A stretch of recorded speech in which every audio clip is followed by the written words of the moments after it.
To honor the students and professors who died in Haiti, Lynn University and its supporters have set up scholarships to fund ongoing humanitarian missions. It's a way they can always remember the people who are no longer with us, the ones driven by a compassion for humanity. Wainright Acquoi is 5,000 miles away from home. The junior at Lynn University is from Liberia, but his world right now is on this Boca Raton campus where he's studying social entrepreneurship. My biggest chance of survival right now, or to ensure that I create a better future for me and my family, is hard work and dedication.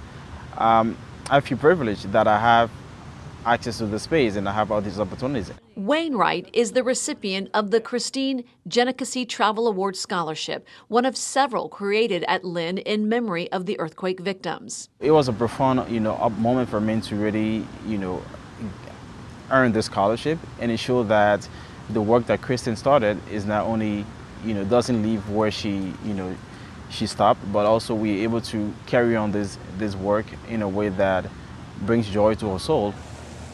Throughout campus, there are reminders of the tragedy and the 4 students and 2 professors who never came home. Here's actually a piece of the Hotel Montana. Right here? Yes, that was brought to us by an alum of ours who was down there in Haiti. And they brought this piece to us. They said, we feel that the university should have this piece to remember those who were lost there. Kevin Ross is the university president. There were very dark days here, and none darker than for the families when they were in limbo, wondering what was happening, as were we. And here in the Purpur Plaza, we would hold vigils, and it's hard to believe it was 10 years ago. It's hard, but we do remember this every year. We've got a Remembrance Plaza here, and it's a part of our curriculum as well. So we met with the families and showed them various architectural renderings of how we could possibly remember them on campus.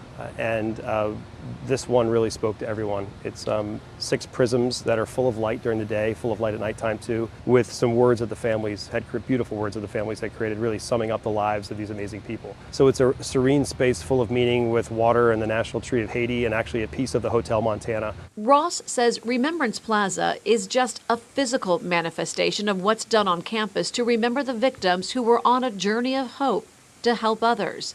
From all the darkness came a new chapter for the university. It's something annually we remind ourselves, and we have a fresh group of students every year who don't know this story. And so we share that story with them every year and let them know that these were regular students just like you on their J-term. And this tragedy struck, but we had a choice to make. Are we going to double down on our international efforts and do even more, or are we going to shrink back? And I think we sort of roared forward with a lot of that. Social impact has always been a big part of who we are at Lynn. It's one of the reasons we were founded. The Nuns of Marymount, we're running a camp here for migrant workers. And for me personally, this is just how we've always done our work at Lynn. But this allowed us to become more pointed and more purposeful in some ways, and really to do some soul searching institutionally as to how are we going to make sure that this is an experience where everyone is engaged in citizenship despite your major, not just a few students, but everyone. Every January, students take part in what's called the Citizenship Project, a 3-week session devoted entirely to service. It's a moment to stop, have one class that you focus on one thing, and it's about others, doing good for others, but building a business behind it. How can you create that? How can you make a sustainable life out of that? So not just doing good, but actually teaching students that you can do this for the rest of your life. And every single student takes part in that. And it's basically, we put them out there in the world, and they understand that citizenship is not a domestic concept. It's something that they need to learn about, how it's perceived in other places, and then go do. And that's what they were doing. And now Lynn University has a social impact lab, a hub for social change, where students like Wainright focus on social impact projects.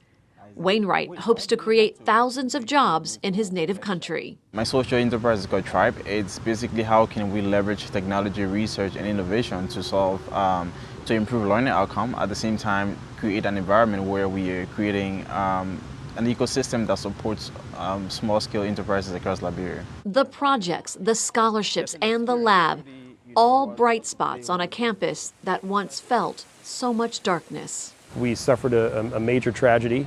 We became stronger because of it. We worked with the families, and we've got relationships that are a lifelong bond because of this.